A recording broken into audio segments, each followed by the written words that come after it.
Hello. Today, mato ko sa Cebu. Mato ko sa Simala. Shh, mata. Ah.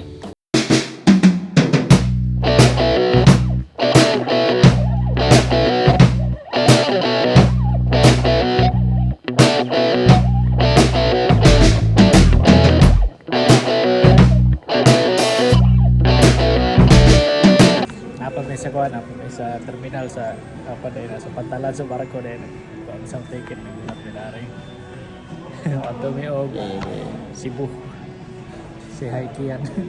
Hi vlog, welcome to my guys. Yung video ako dito rin sa dalan. Kuhan ka nang nanamirot sa barko. Hey, aran may sa barko ya.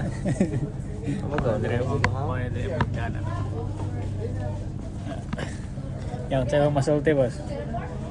Kira. Bapak ka nalipong. Kira. Kaya. Video na po karon ini, manawag na.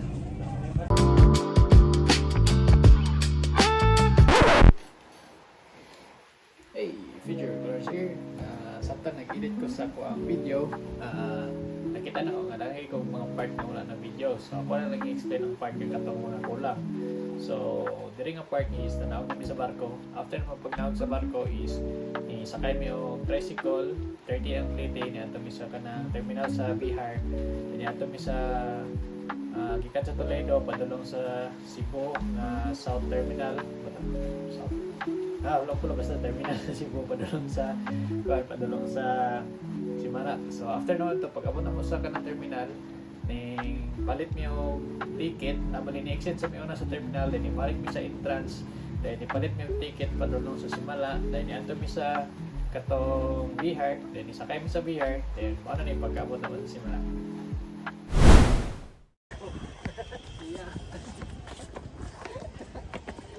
Patagin mi. Tapos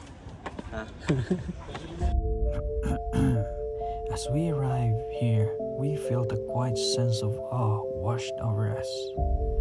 And then, seeing its beauty for the first time, we were speechless.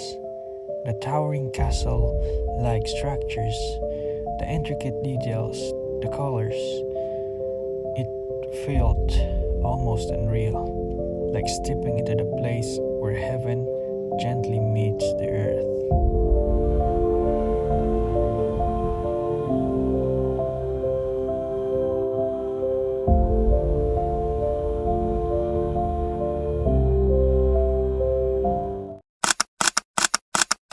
So, wala may pauli na may.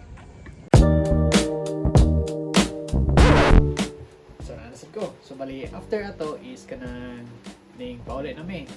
Ang problema na po mo ato ang time is tungod sa traffic kana dugay kami nakaabot sa Toledo. Mga 9 kami nakaabot sa Toledo. Mo to nabiyaan mi sa barko nga last trip. Ang last trip ng barko is around 8.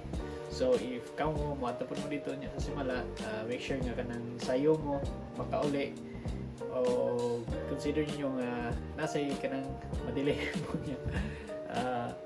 Nakita mi dito kanang pwede matulugan. Tapos kita na naman price nga nasa dool sa pantala niya mahal naman. Mata mong gimo is nagpulaw mi sa 7-Eleven dito mi nagtambay na palit mi kape. Ya, na akong video ato nga time is usara gid katuraging video nga kanang ipuli si Kian o kanang apre sa pertahan sa 7-Eleven. Maorto siya dayon. Anton mga alas 3 sa misa kanawon maging mitulog dayon. Pagka alas 3 na mga niadto mi dito sa atong palitanan sa ticket. So mga 4 pa siya ning open. Pagka 4 mo to ni linya mi, pagka 5 mo to ni sakay mi sa barko dayon. Mo to nakauli na ko. So, lesson learned, dapat prepare. So, ako mo nang andon. Matinita mo, kulang sa tulog. So, karoon pa na ako na-edit. Okay. Thank you for watching. Gabi na ka, boss. Ayaw mo nang kanti ka, boss. Sulod na. Sulod na.